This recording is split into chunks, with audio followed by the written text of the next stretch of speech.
Dr. Matt's with us. He won the US Open, is a golf amateur, has had a chance to pursue high performance golf alongside high performance single practice. Start with the end in mind, but also get ready to embrace the suck at the start, because it's going to be really, really hard. If you want to do exceptional things and to be an exceptional person or exceptional performer, you have to put in exceptional effort. I went to tee up the golf ball and my hand, if you're watching on video, is like this. And so I'm like, oh my gosh, okay, first thing I have to do here is tee up the golf. What do you want in life? Do you want to have time to pursue your hobbies and passions? There's a lot of different ways to be successful. You know, I've been through some intense moments in my life. Like, I've got this, is the mindset.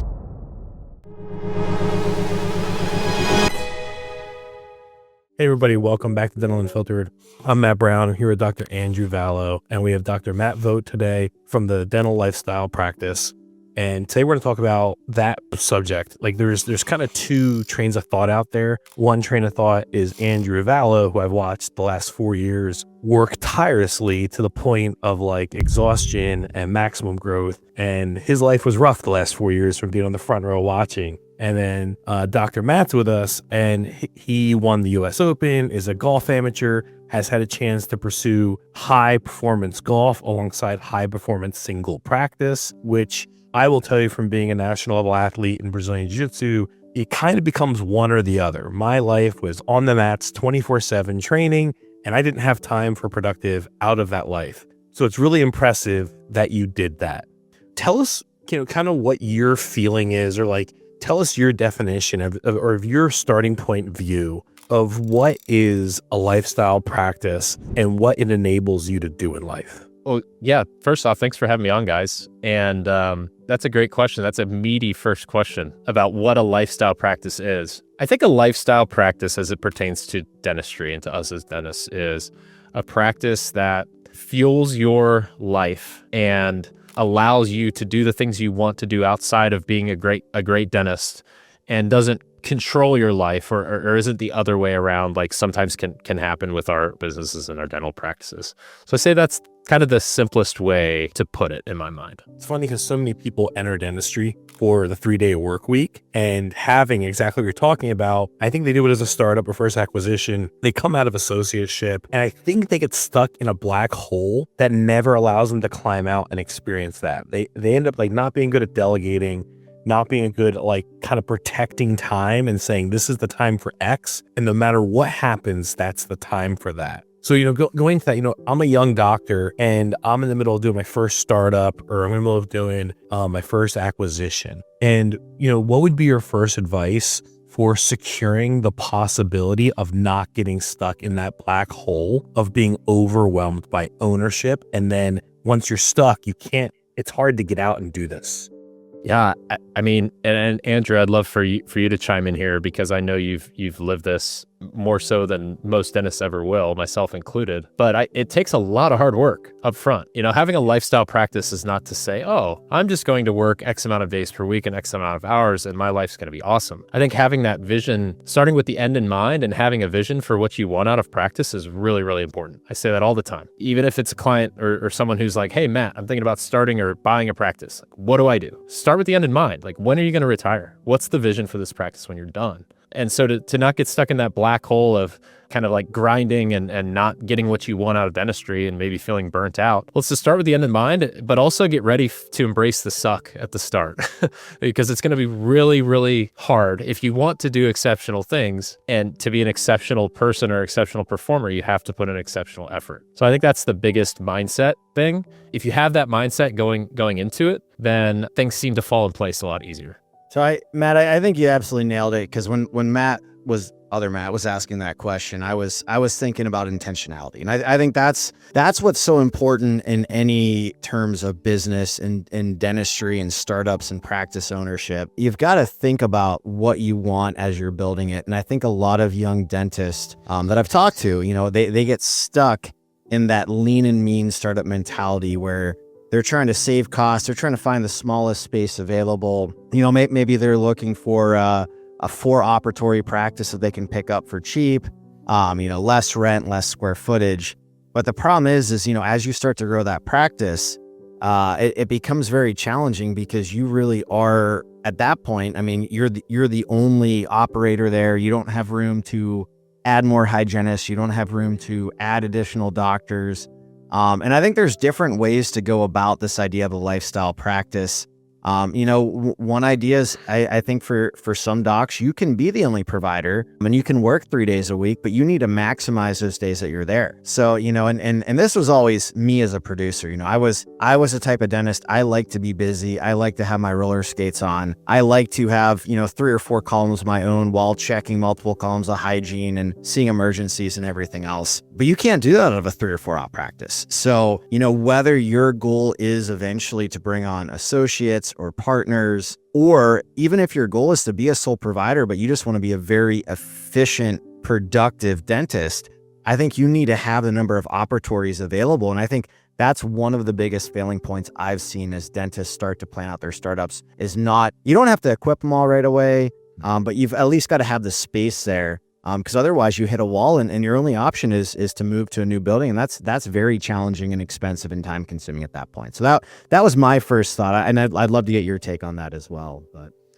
yeah, that's exactly right. And it's just this constant balancing act too. I was just talking with someone literally before we hopped onto the podcast, and he's trying to figure out what size of a building, of a commercial space he needs for his startup practice. And it's just a constant weighing of pros and cons. If he's going to only find the space for 5 operatories at the start, well, you've got to be prepared for what that looks like or what your vision is long term, if that space is going to be adequate, or if we're going to need to explore potentially growing out of that space in the future. And again, I think that's where it comes back to being very, very intentional, like you mentioned, and having a very clear vision as to what you want.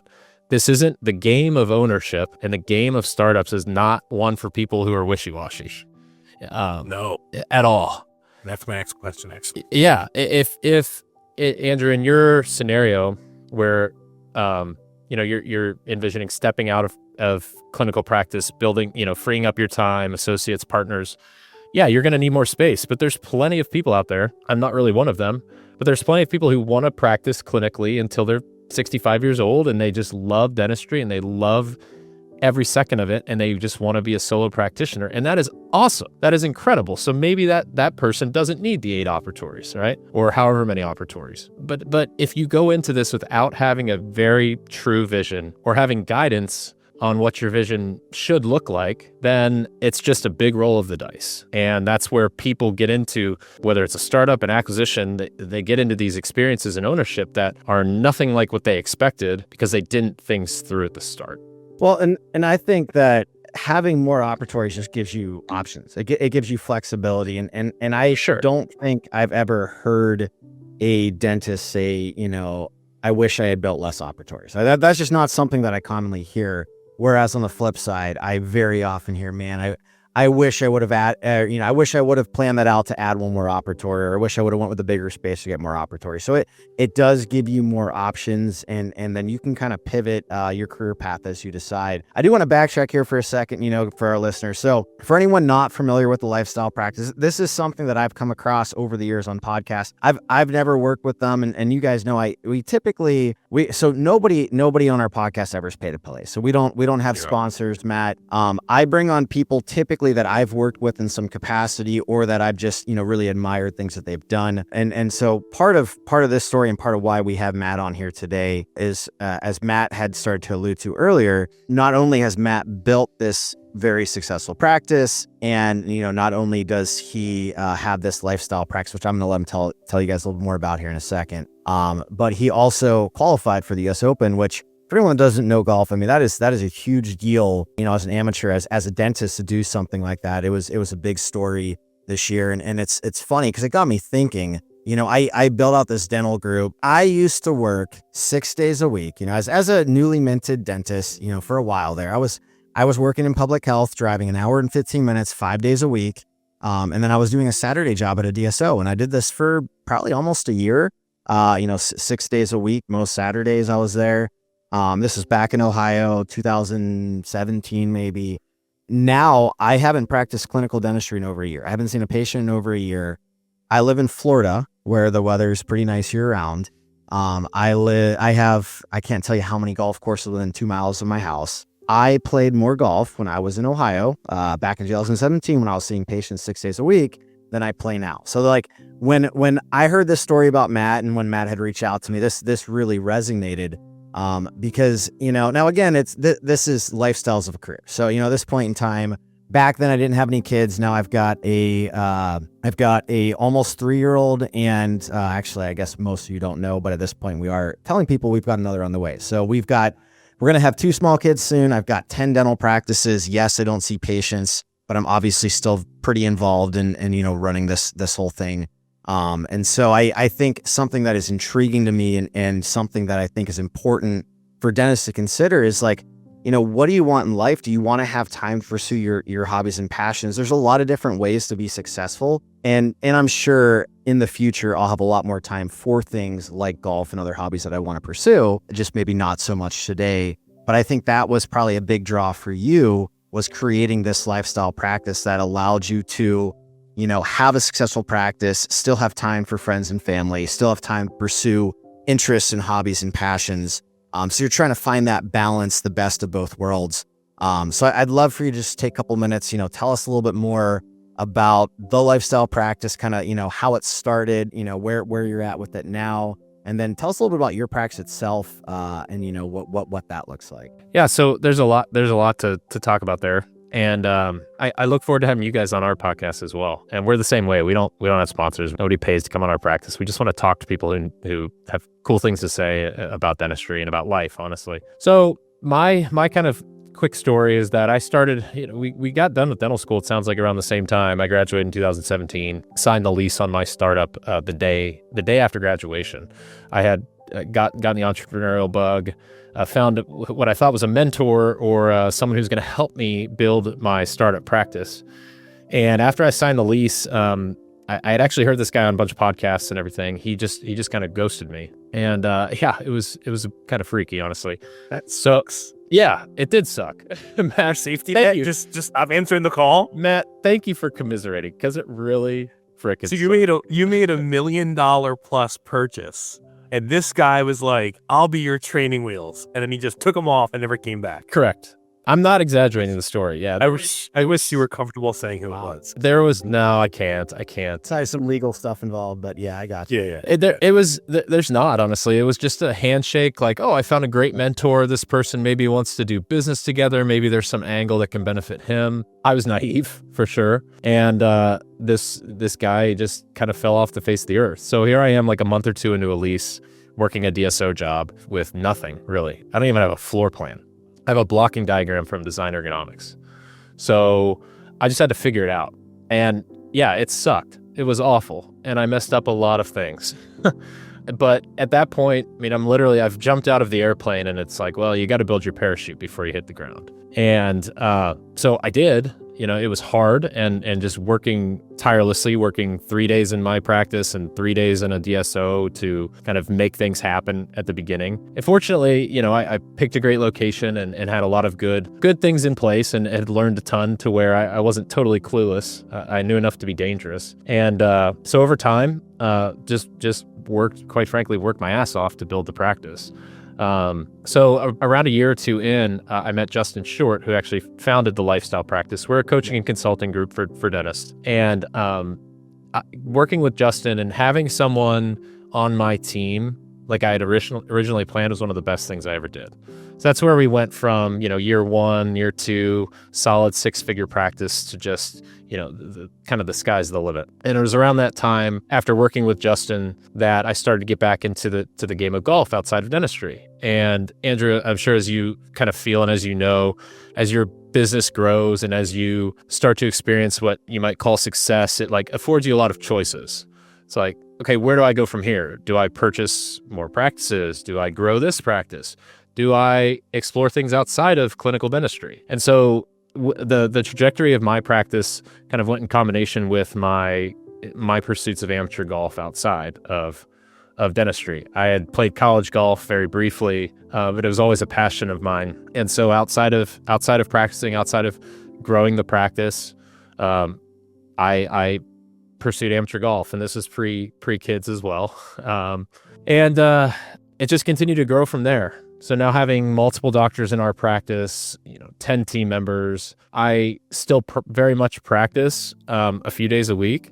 work very hard and with my roller skates, like you mentioned, Andrew. But then outside of that, golf and pursuing things that are important to me is something that I like, that I am very passionate about. And so I've just continued to play and compete and go to tournaments when I can.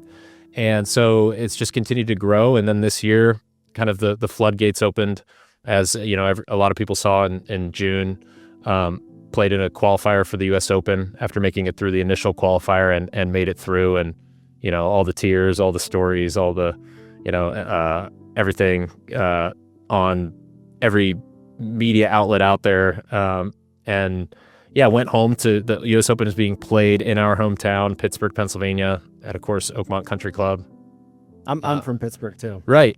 Yeah. I know, we have that connection. I've got my Penguins mug here for you today. There you go. So I'm feeling a little rough after the Steelers game yesterday. Yes, we don't have enough time for that today. So that's the long summary of everything, and went back and played in the U.S. Open and didn't play great, but it was an experience and an achievement that I'm so proud of. And I've just taken so much from the entire experience of growing a dental practice, now taking Justin's place in the lifestyle practice over the past few years and helping other dentists do so, and just trying to be a high performer in anything that I do in life, and always striving to do that. I've just learned so much. And so that's kind of the long answer to your question in summary there. That was great, man. I want to know what was going through your head as you stood in that tee box getting ready to tee off with the first tee time at the U.S. Open this last year. So do you guys ever have like recurring bad dreams? Oh, yeah. Yeah, I had a bad parachute accident in 2010. Okay. I have really recurring dreams. Yeah. I've been there. So for Pressure dreams. Pressure dreams, or like for golfers or dentists, like golfers, we have these dreams where you're playing an event and you like can't tee up the ball, or you can't swing. Yep. Or as dentists, I hate to say it, but like you have a dream that you woke up on a Monday morning and your entire team quit and they all hate you and all your patients hate you, and that kind of thing. So the real life experience of playing in the U.S. Open as an amateur golfer and a dentist is exactly like the bad golf dreams go. I went to tee up the golf ball, and my hand, if you're watching on video, is like this. And I'm not kidding. It's like this. And so I'm like, oh my gosh, okay, first thing I have to do here is tee up the golf ball.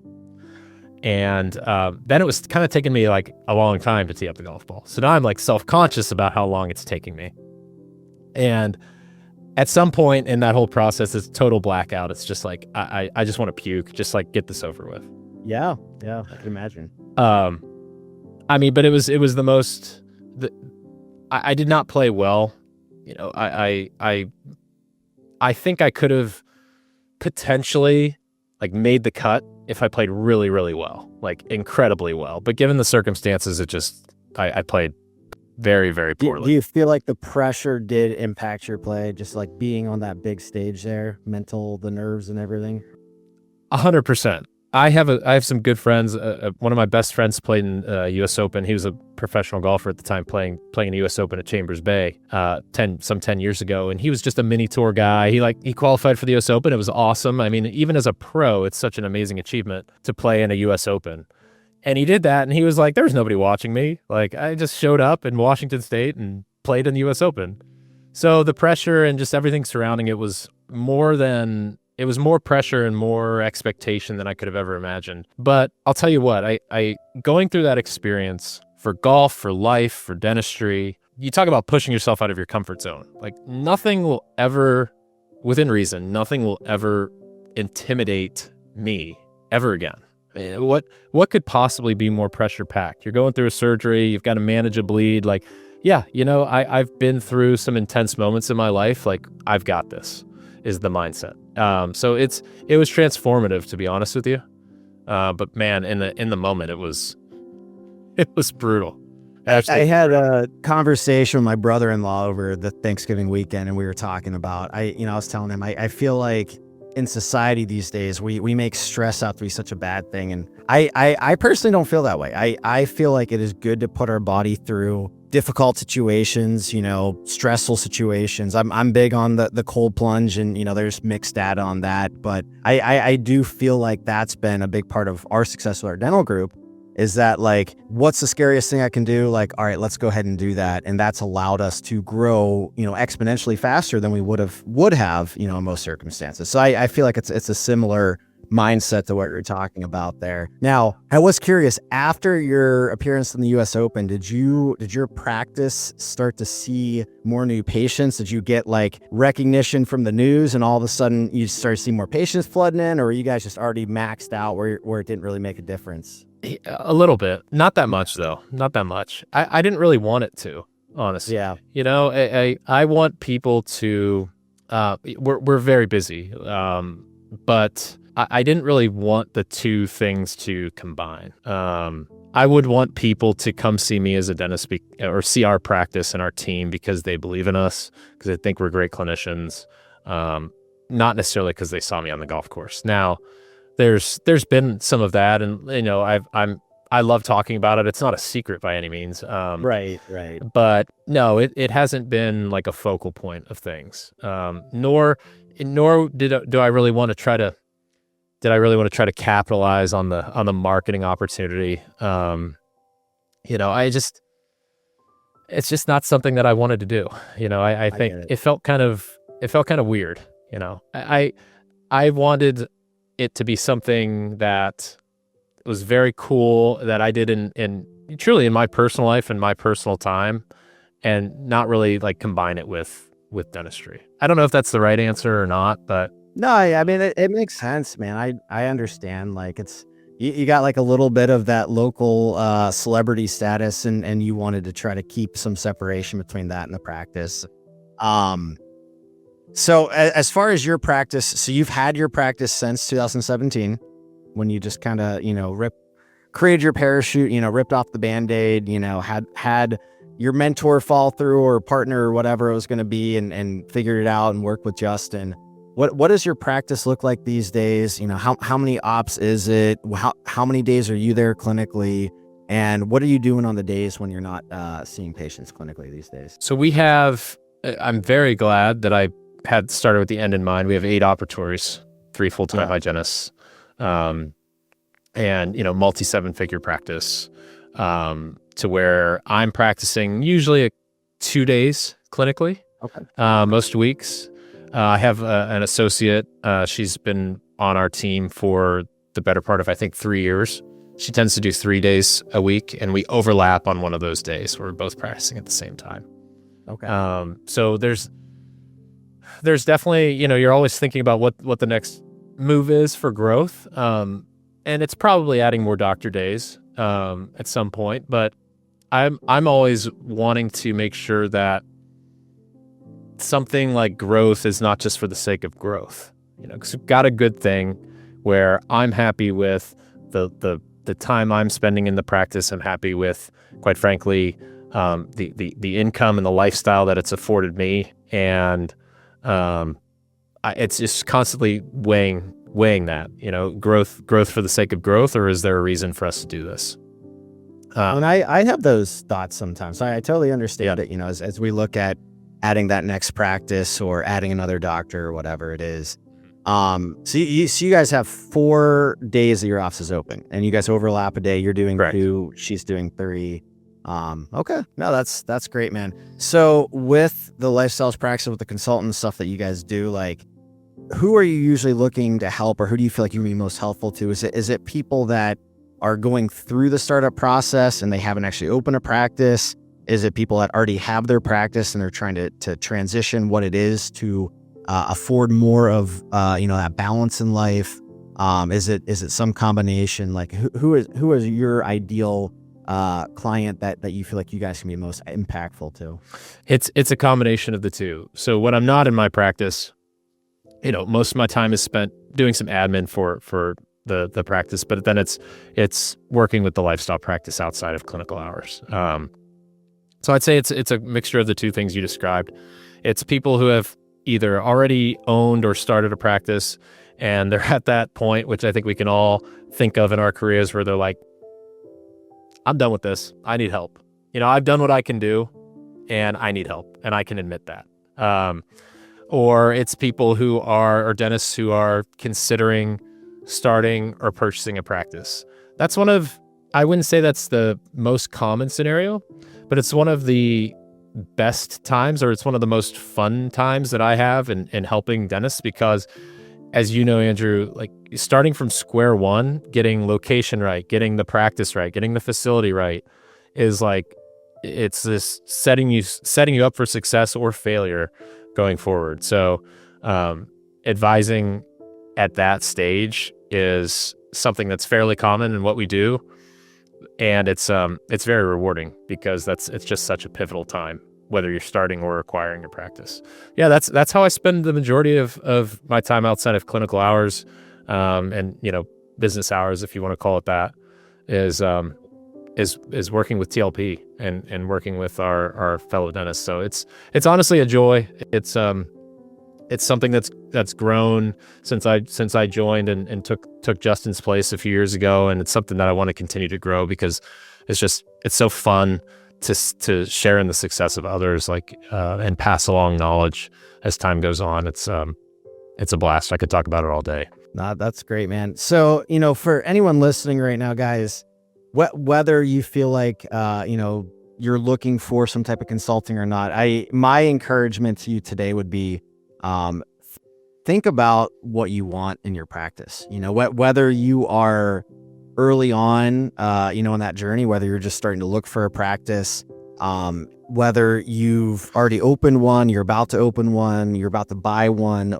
you've had one for 5 years or 10 years, wherever you're at, it's never too late to make those changes. It's something I'm constantly evaluating as, I try to make decisions for the future growth of our group and my role in the group. As right now I'm CEO, that's my role in the group. But as I, think about what the future holds, I think about like, what do I want in life? What do I want as far as my time goes, time with my family, time for friends, hobbies, passions, time as a business owner.